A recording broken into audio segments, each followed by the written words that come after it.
Good morning, my dear students. Let's start the today's maths period. In today's period, we are going to learn the concept of finding square root of a perfect square, decimal numbers, perfect square decimal numbers by division method. Means the given number will be perfect square, but there will be decimal point. Okay, so that is decimal number, perfect square decimal number. So in that case, how to use long division method to find its square root. We have seen the long division method to find square root of a perfect square where there was no decimal point.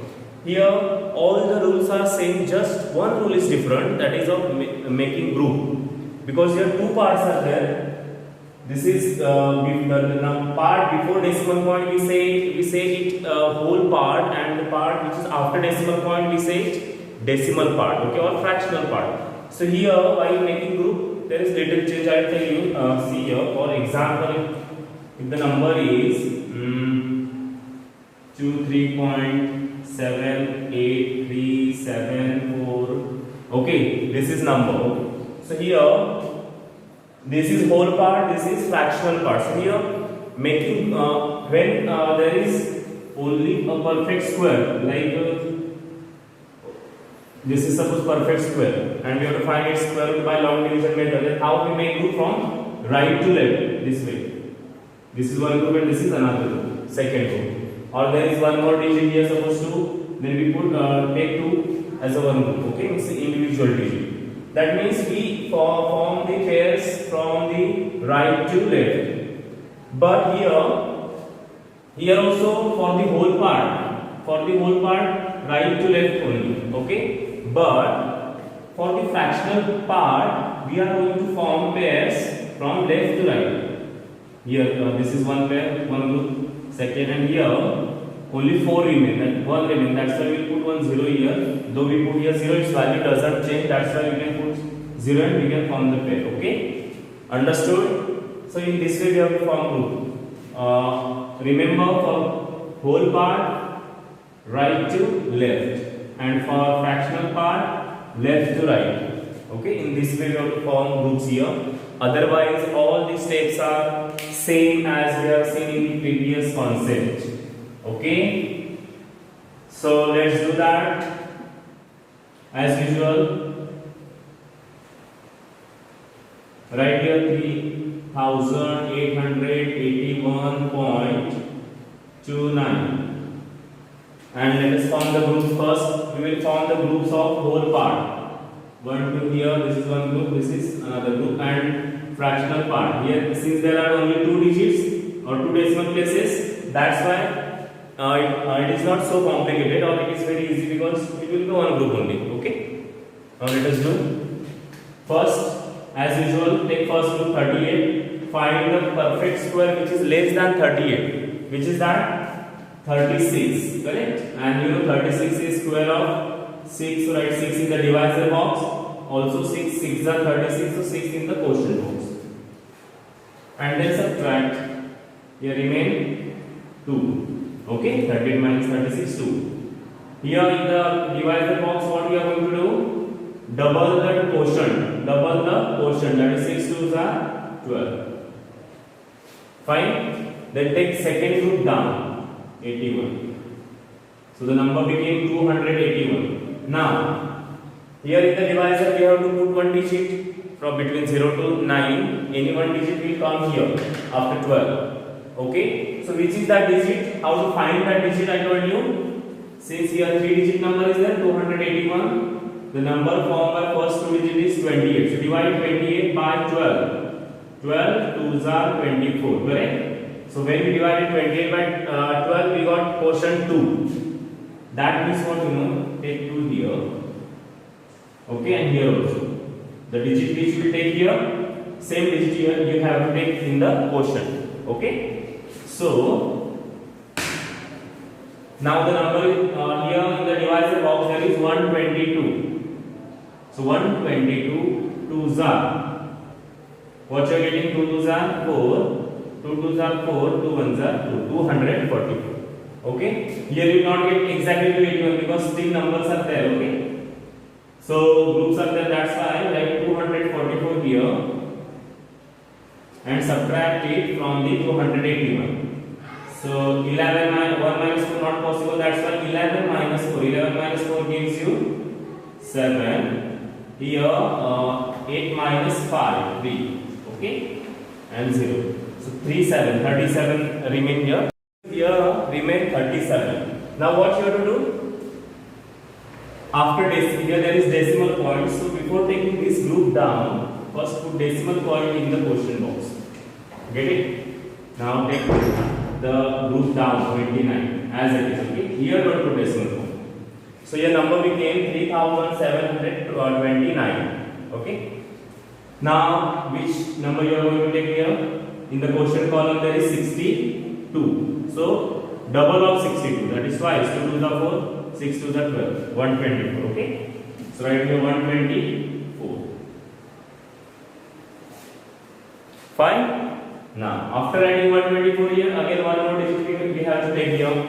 So which digit? How to take that digit? That is 372. Means there are 4 digit numbers. So for number formed by first 3 digit, take here 372 and divide it by 124. So you know 4 3s are 12. So 124 3s are I think 372. Okay. Yes. 124 3s are. That's right. We'll get here 3 and here also 3. Now here number is 1243 into 3. Let us do 1243 into 3. 3 3s are 9, 3 4s are 12, 1 will be carried, 3 to the 6 and 1 7, 3 1 the 3. Getting? Yes, that means our digit is correct. Here the 3 which we have taken it is correct. Okay. So 1243 3s are 3729. Finish. Here you will get 0. That means, so we can say that the square root of 3881.29 is nothing but 62.3. This is your answer. Okay. So it's nothing difficult is there. There is nothing difficult, or just only one step is different. One step. All other steps are same as we have seen in the previous video, previous lecture. Okay. Let's do the second.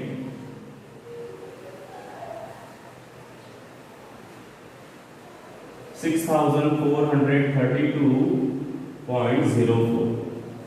So as usual, first step will be forming group. Here one, this is, and here this is. Now see 64. In the first group the number is 64, and you know 64 is itself a perfect square. That's why take that only. Okay. So here 8 is 64. 64 minus 64, 0. Take second group down, 32. Okay. 8 2s are 16. 8 2s are 16. Now see, here there is 32, 2-digit number. Okay. Then to find digit here, we have to divide the number formed by only first one digit, and it is 3. So when you divide 3 by 16, since 3 is smaller than 16, smaller than divisor, how do we divide? We take 0, right? So what you have to do here? You have to take here 0. Write here 0, okay, and here also.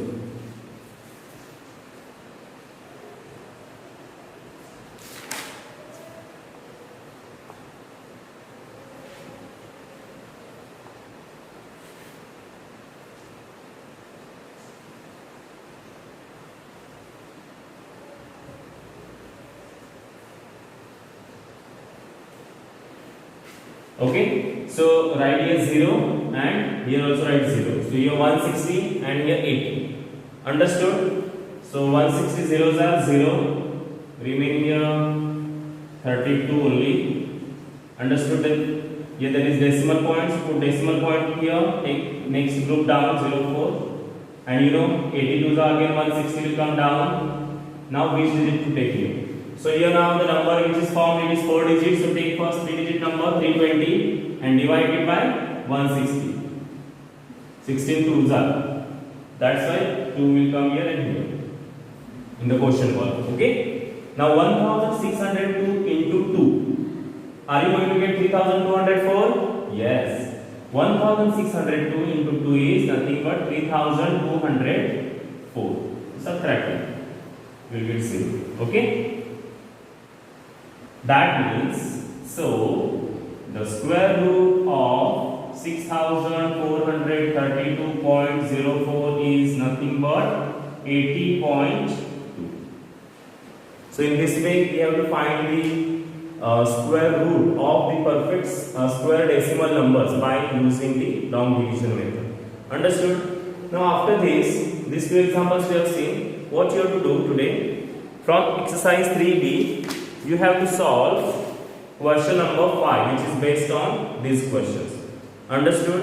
And after that, so see students, after this we are going to learn this concept, find the digits in the square root of perfect square. Means if we have to find square root of any perfect square, then how can we guess or how can we find exact how many digits will be there in its square root?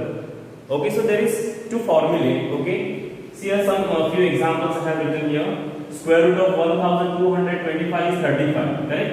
Means this is square of 35. That's why its square root is 35. So in the square root of 1225 there are two digits. How many digits are there? 2. Here see 961. Its square root is 31. Means there also there are two digits. Here 67,600. Oh, okay, its square root is 260. Here there are 5 digits, and in its square root there are 3 digits. In this number there are 6 digits, and in its square root there are 3 digits. Here 6 digits are there. Okay. Now see the pattern. Here 4 digits are there. Here there are 4 digits. So when how these 2 digits are obtained? When this 4 is divided by 2. So if you consider the number of digits in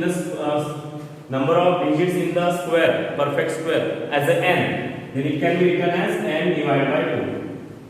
N digits are there. N means any number of digits. Okay. So simply, if there are even number of digits, even 2, 4 means multiple of 2. So if there are even number of digits, we can use this formula n by 2. Now here there are 3 digits. Okay. 3 digits in the square number, but in its square root there are again 2 digits like this. But this is again odd number. 3 is odd number. That's why to find the digits, what we can do? 3 plus 1 divided by 2. Means 3 plus 1, 4 divided by 2, you will get 2. Okay? Is equal to 2. Here also is equal to 2. So here, in the case of odd number, we can use this formula. Number of digits n plus 1 upon 2. So using this formula for even number of digits in the square number, we can find the digits in a square root. And here for odd number of digits, we can use this formula n plus 1 upon 2. So let us check, is this formula applicable for another examples? Now see here, how many digits are there? 5. Means odd number of digits in the perfect square. That's why we will use here second formula, n plus 1 upon 2. That is, n means how many digits are there? 5 plus 1 upon 2. So 5 plus 1, 6 by 2, which is 3. So are there 3 digits in its square root? Yes, 3 digits are there. Okay. That means this formula is applicable for the odd number of digits, and this formula is applicable for the even number of digits. Let us check here. 6 digits are there. So 6 means this formula n by 2, directly 2 divided by 2, which is equal to 3. See here. In its square root there are 3 digits. That means, once again I repeat this concept. See here. When we have to find the number of digits, when we have to find number of digits in the square root of the given perfect square, what we have to do? First we have to check how many digits are there in that perfect square. If the digits are even, we have to use this formula n by 2 to find its digits in the square root. If the digits are odd, we have to use n plus 1 upon 2 to find the digits in the square root. Okay. So this was very short concept, but it is very useful sometimes to solve some tricky questions. Okay. So see this or try to understand. If you have any doubt regarding with these two concepts which we have learned today, you can ask me during problem solving period. Okay. So thank you and have a good day.